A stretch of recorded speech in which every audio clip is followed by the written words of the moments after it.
which will change energetically how you see yourself, who you are to yourself, and ultimately who you're able to perceive of in the outside world and who you're able to magnetically attract to you. In this video, we're going to be talking about why circumstances don't matter, as made famous by Neville Goddard.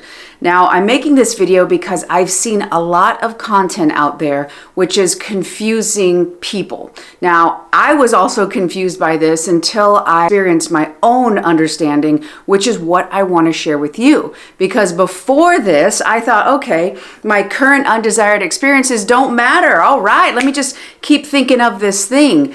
But in the meantime, the circumstances didn't change.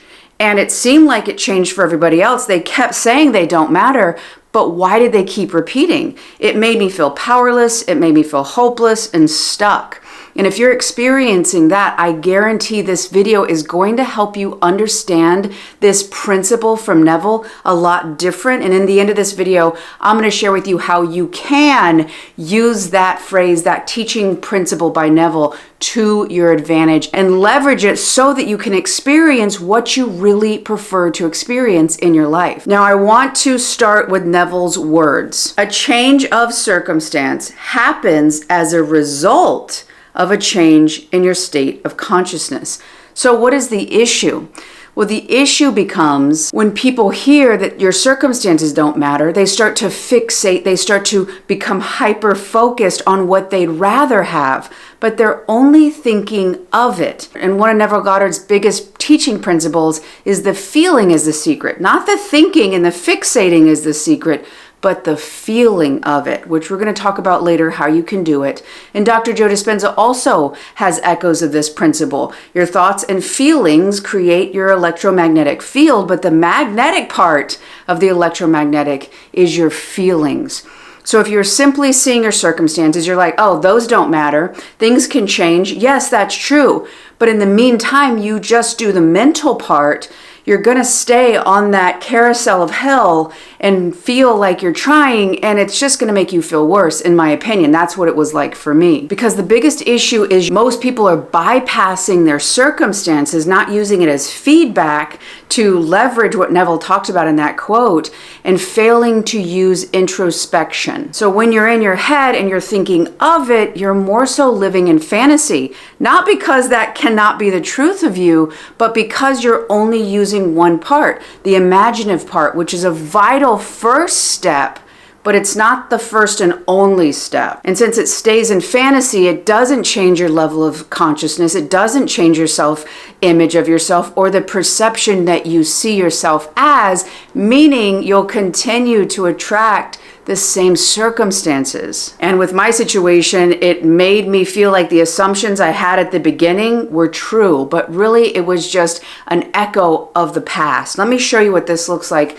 with a drawing. Now, basically, this is what it looks like written out. If you're thinking of what you're wanting, so mentally you're sending out the electrical impulse of the amount of money or maybe the job or the romantic relationship. And yes, it exists in the universe right now. We know through quantum physics, we know through the double slit experiment that attention collapses potential, which we can't see. We can't see waves of potential, just the same as we can't see radio waves.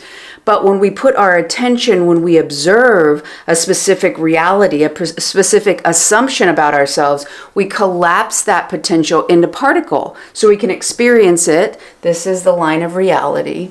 So this is all that could exist. But when we only think of it, when we say our circumstances don't matter, I'm going to go daydream, I'm going to go fantasize about having these things, it stays in step one. Because the feeling, your assumptions, your subconscious beliefs, your level of consciousness, that is what is going to dictate truly your circumstances. And Gabor Mate says that trauma, right, what stored these, and trauma is simply a distortion, a fracture of your whole self. And that's what we put into shadow. So when we have these things happen outside of us, it's not the thing that happened. It's not that event. It's what that event has caused inside of us. And what's tricky, that the same event outside can affect two people two different ways. So that inside experience, that inside meeting, that inside story is what recreates circumstances, because if you feel that you're not good enough based on a past event, you're only going to be able to attract the same circumstances over and over again. Maybe it was lack of money.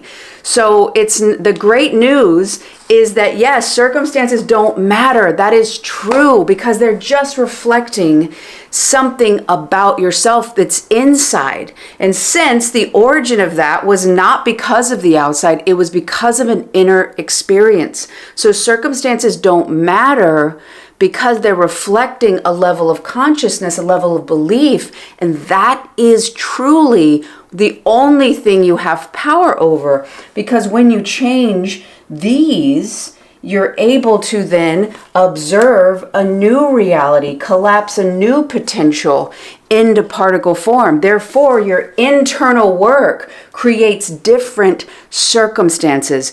But how in the world do you do that? Let me show you. So the most important thing to understand, circumstances don't matter because circumstances are only attracted through and magnetized through assumptions. When you change your assumptions, whatever circumstances you're having now will shift away, they'll kind of release, and then a new aspect, a new set of circumstances can be magnetized, attracted to you. You'll be able to perceive of new opportunities. So the reason that circumstances do not matter is because circumstances reflect assumptions. And what is the one thing you can change? You can change your assumptions you have about yourself, your assumptions you have about how you're supposed to be treated, what you deserve, what you don't deserve. So where do assumptions come from, and how in the world can we change them? Well, assumptions come between 0 and 7 years old because we're an alpha brainwave. We are literally sponges taking in every dynamic that we're experiencing. And some of these are beyond our conscious awareness, meaning that an implicit memory, there's explicit memory, meaning you have conscious awareness, you can recall it. And there's also implicit memories, meaning that it stores straight into your subconscious without your conscious awareness. Don't worry, you can change these, but it's important to understand how we're programmed. Now, this environment that you grew up in could have been the most loving, supportive, well-intended adults. It could have also been incredibly emotionally disruptive, abusive adults. So I'm going to do my best to explain it so that no matter what side you're on, you can better understand.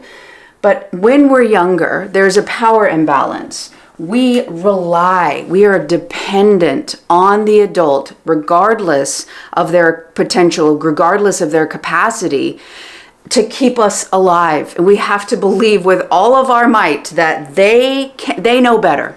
That means physically they can take care of us, but also emotionally and psychologically, they know better.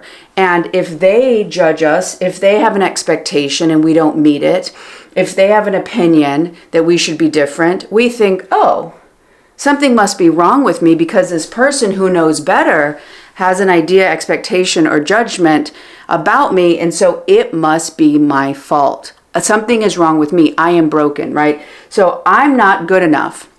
Maybe if you had an abusive parent, they're treating you terrible, you could think, well, if I was worthy, they would treat me different. Because you're taking the brunt and taking the responsibility unconsciously as to why that has happened. And maybe you had a really loving parent and they try to do the best they could and they're trying to give you the experience they didn't have as a kid. But they wanted you to be perfect. And so you did your best and they're like, oh gosh, you got a B? So disappointed in you. Or maybe they were silent. Maybe you had to fill in what they really wanted. Regardless, you're going to think, oh, well, I'm not worthy. If I was worthy, I could have gotten that A. But since I'm not, this adult is saying that something's wrong with me, right? And again, we're doing our best to understand our world when our brain isn't fully developed. So anything not fully developed is going to be at a disadvantage. Now, again, this is not detrimental because we can change it. But it's important to understand that early on, we had certain circumstances come into our life. We stored it. We put a story or a meaning as to why it happened. and we take the fault. If this video is resonating and you want my help to dive deeper into your specific situation, I am offering one-on-one sessions. We'll sit down over Zoom and we'll dive into how you can apply this to your own life so that you can experience the shifts and changes that you deserve. So far, I've worked with a lot of different people and they've had tremendous change and been able to dive into what is really causing the circumstances to reflect back and know exactly how they can change them so they can live the life that they prefer to live. And I'd love to help you too. If that resonates, there's a link below to fill out a form. Fill that out and I will email you. This is where so many different assumptions were created in my own life. And understanding this is step one. What is that assumption? I kept trying to prove myself romantically that maybe if I could be their hero, maybe if I could offer value to this person, maybe if I just was easy breezy and had no needs, then people would want to be around me. If I could go and be an Olympian, which was the first part of my life's dream, then people would, they would want to be around me because then I would have a title, then I would have value. So I continued to deny my true worth because I didn't understand I had any, because growing up, I thought what I did was my value. And if I didn't do it, then I had no value. If I didn't make the Olympics, then I wasn't enough. Spoiler alert, I didn't. I made a world championship team. And doing this work is what allows me to freely be in the world because I broke out of these ideas. How did I do that? Well, I didn't realize that I could consider my own perception of who I was and what happened. So if you can start to understand, okay, what are my assumptions? Do not relive painful memories. We are not looking to go back to this little kid. We want to support this kid, this inner child. Another word, another way to think about your inner child from Bethany Webster is your subconscious beliefs. They're the same thing. So inner child work is the same as subconscious work, which is the same as shifting your consciousness. And what did Neville say? If you want to change your circumstances, you change your level of consciousness. So this all ties in. So early on, you took these snapshots. You didn't have a fully developed brain, but guess what? Now you do. This version of you that's watching the video right now, you not only have a fully developed brain, which is going to help this little person break this cord, but you also have so much life experience. You can also see your parent as a peer. That's another big thing. Can you start to see that the adult who took care of you and raised you and have a lot of compassion and appreciation, gratitude maybe, for this person and what they did, they're actually a peer. And if you can see them through your adult eyes, because if you don't do this, you keep this pedestal version. They did this, so I have to blank. Or you could keep this dynamic. You could keep finding romantic partners who you try to get their approval. If this romantic partner approves of me, then I'll be loved. But really what happens in our inner deep psyche is we keep attracting the old dynamic as a way to try to resolve this. This will never resolve itself. This, you taking back ownership of your little self or your subconscious beliefs, is what will change everything. So what I did was to start to look back at different situations, not through my little kid eyes, but through, if I was to time travel, an adult me was there watching little me in different environments. How would I have treated that child? Was the adult okay? Maybe they were having a trigger moment because of their own stuff. Could I stop taking this as something to do with me and say, no, I was good? If you were ridiculed or judged or criticized substantially, can you start to see like, God, I was given everything I got. Get off my back. I am enough. That kid didn't deserve that pressure. If you're looking at your child to be an extension of you so you feel good enough, whoa, oh, my parent was in a trigger. My parent had a fear. My parent had an anxiety. That had nothing to do with me. And what you're starting to do is you're starting to take back the copyrights to your self-image, the subconscious assumptions, which will change energetically how you see yourself, who you are to yourself, and ultimately who you're able to perceive of in the outside world and who you're able to magnetically attract to you. Changing this is what changes your circumstances.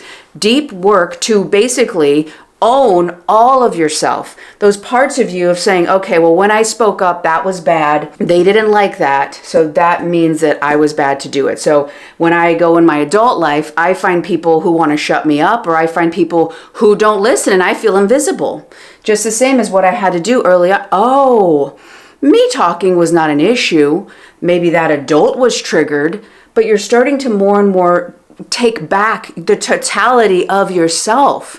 And when you do that, you start giving permission to yourself to fully be you, which means then you will attract people who also have the space to accept you fully as you, where this person, they lacked that. That environment lacked the capacity, it lacked the emotional intelligence that you needed and you deserve to have. But you thought this entire time, I must be wrong because they're having a problem. No, you were being yourself and maybe pushing on their wounds that they hadn't resolved, but that had nothing to do with you. The more and more you see it through your adult eyes, you can start to say, wow, I've actually always been worthy. I actually see that my voice matters. I have really different opinions, and maybe sometimes that irritates people.